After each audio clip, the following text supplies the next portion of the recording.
10 thousandths of an inch. It doesn't seem like a whole lot, but when it comes to swapping these guitar necks around, it sure seemed insurmountable. The neck pocket and the neck dimensions just weren't quite the same. I talked to the owner about putting the original necks back on the original guitars.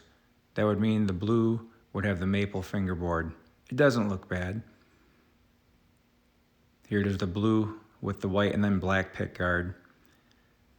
So, reluctantly, I put the laurel fingerboard back on the white guitar. But this is what I wanted to go for. 10 thousandths of an inch.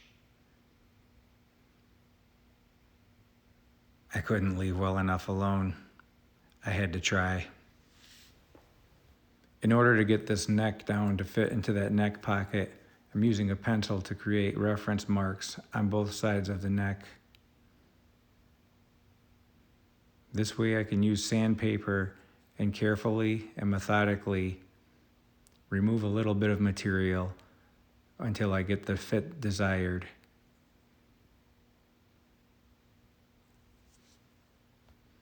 I'm using 400 grit sandpaper to take a little bit of material off, but also being cognizant not to scuff up the neck.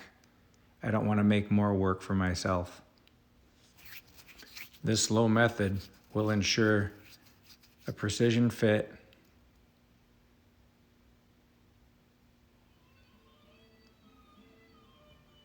I'm going to have to take a file now and open up a little bit of that neck pocket.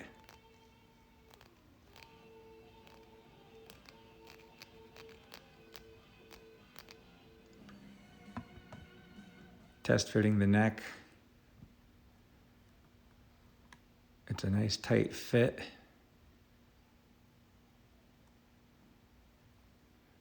So much so that I can actually pick up the guitar with no mechanical fasteners. This is what we want. Always, always, always use a screwdriver when reattaching a guitar neck to a guitar body. It can be tempting to use a screw gun, but you must be a master of your own discipline and use a hand tool. A screwdriver will do it, and you won't mess up the screws. Slow and steady wins this race. Looks really good. Feels nice and smooth. Satisfied. I'm really pleased with how this turned out. It looks great.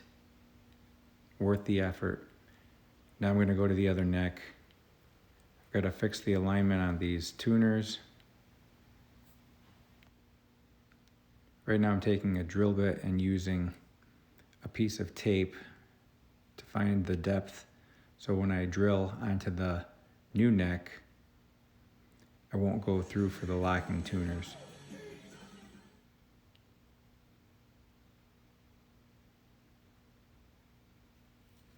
I want to condition this neck, get it down just a little bit, thin it out, and make it really smooth. 320 grit sandpaper is ideal for this.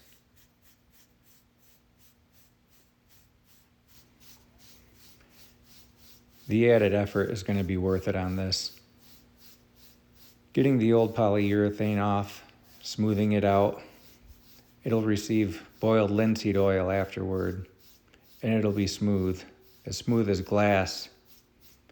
It'll take this affinity level Squire guitar neck to a custom shop performance level. Again, it's added work, but it's worth it. Here I'm actually chamfering the edge of the fingerboard a little bit. It'll give it a nice round over feeling and make it super comfortable to play. Again, takes a little more time, but in the end it's so worth it. Any task, any job that you do, you always have to remember to do it to the best of your ability, and you won't be let down by the results. This is a method for for winning at anything that you put your mind to.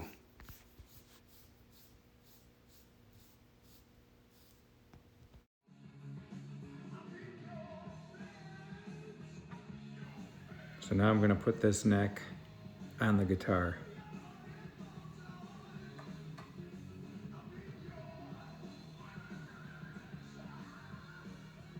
Really glad I took the extra time to make the maple fingerboard guitar neck work on the white guitar.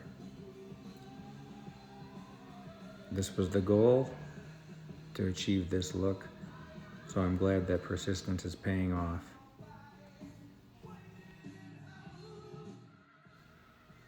I guess I could have done a time lapse here, but some things take time, and we have a great soundtrack for it.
And that'll do it.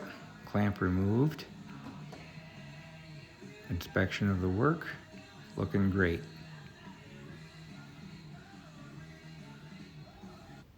I'm really pleased with the clay dot inlays. It's a nice upgrade and I would do it again. Now we need to focus on this fingerboard.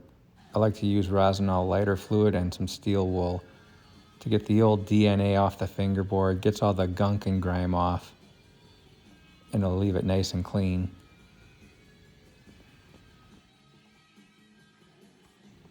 You'd never guess how dirty they were, but you can do a comparison side by side and you can really start to see the wood grain pop again.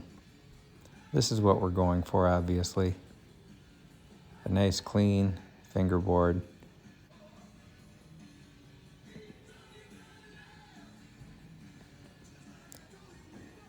Do it again and again and again until you get the results that you want.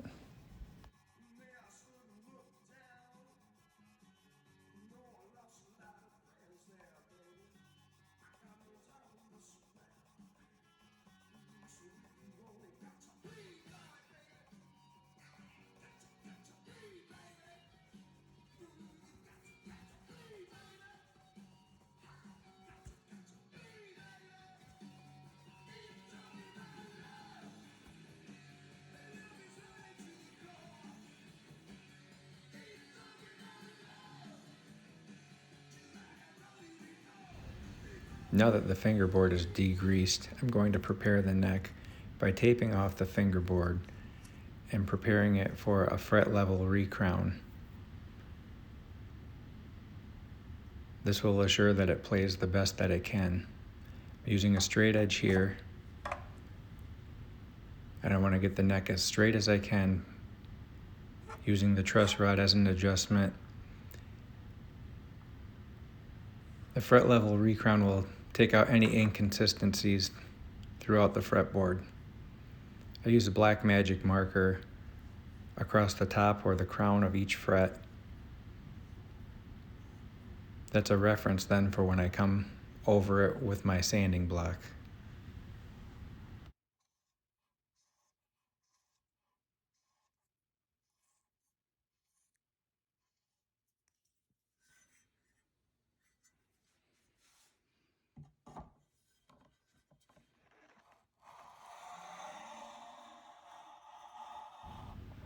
Slowly and methodically, I'm going over the frets, removing as little material as possible, but I want to make sure that my black mark is completely gone.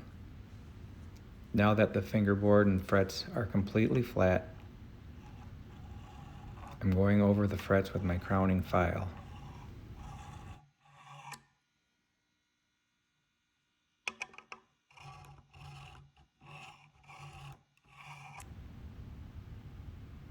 Now that they're all leveled and recrowned, I take a sanding block, and what I'm going to do is hit the edges of the frets, both directions. This is going to ensure that we get a consistent crown or landing on the top of each fret.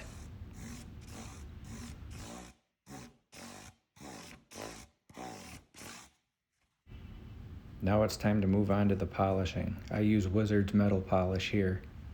Go over each fret. This takes out all the scratches and will ensure that every fret is smooth and has a luster to it. You ought to be able to see a reflection of your teeth in these when we're done.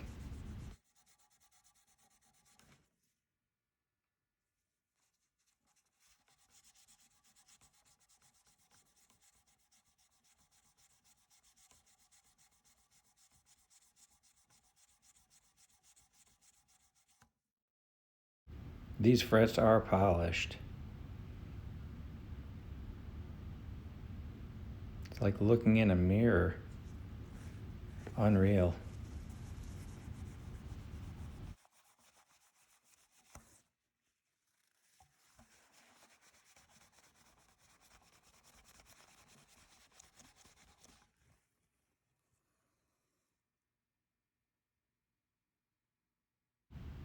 Now for the big reveal. Boy, does that look nice.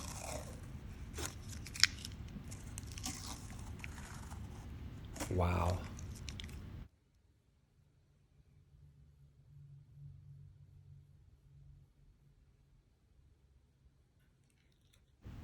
Now I like to wipe down the fingerboard, again using the lighter fluid to take off any residue left from the polishing process. Very satisfying.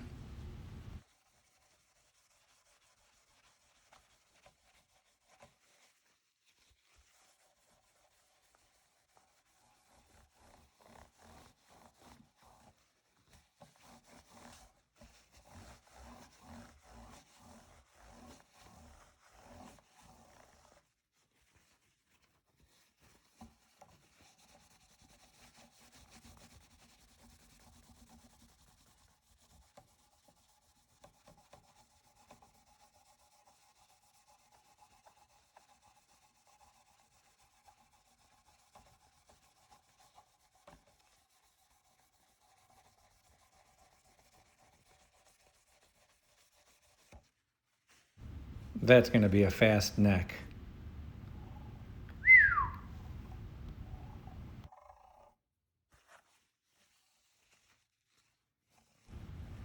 Would you look at that? Nicely done.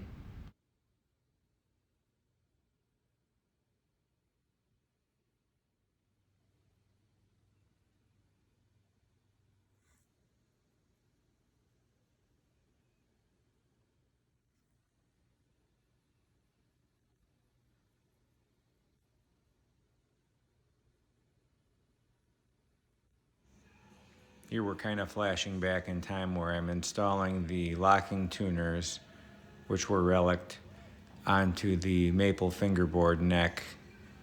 Now that they're aligned, it's just a matter of tightening the screws on the back of the headstock. Now we're moving on to taking this plastic nut out. I like to use a razor knife to score around the nut on all sides. And then I use a piece of wood and a small hammer to persuade it out.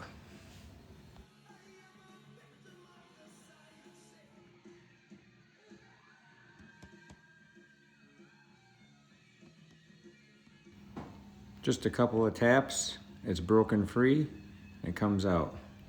We'll clean out the nut slot and prepare it for a new nut. Unfortunately, with the old nut out, I'm seeing a huge discrepancy in the new nut. Even the tusk nut doesn't align with the nut slot. I don't want to mess up the string spacing. Besides that, it's quite a bit shorter. We're going to clean up the old nut and reinstall it. If we have to, we'll get the proper size bone nut and replace that another time. Remember, kids, not all nuts are the same. I always use hide glue when installing a nut. In this case, it's the nut that we just took out, but live and learn.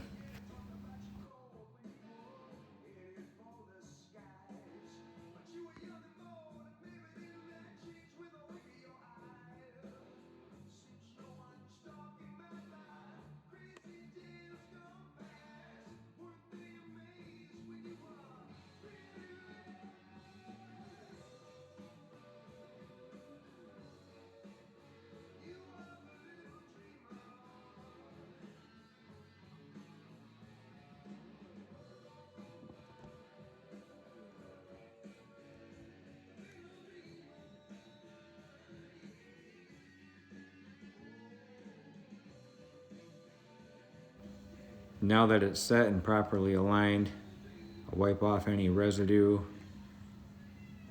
and then go get a clamp and hold it in place until the glue sets up.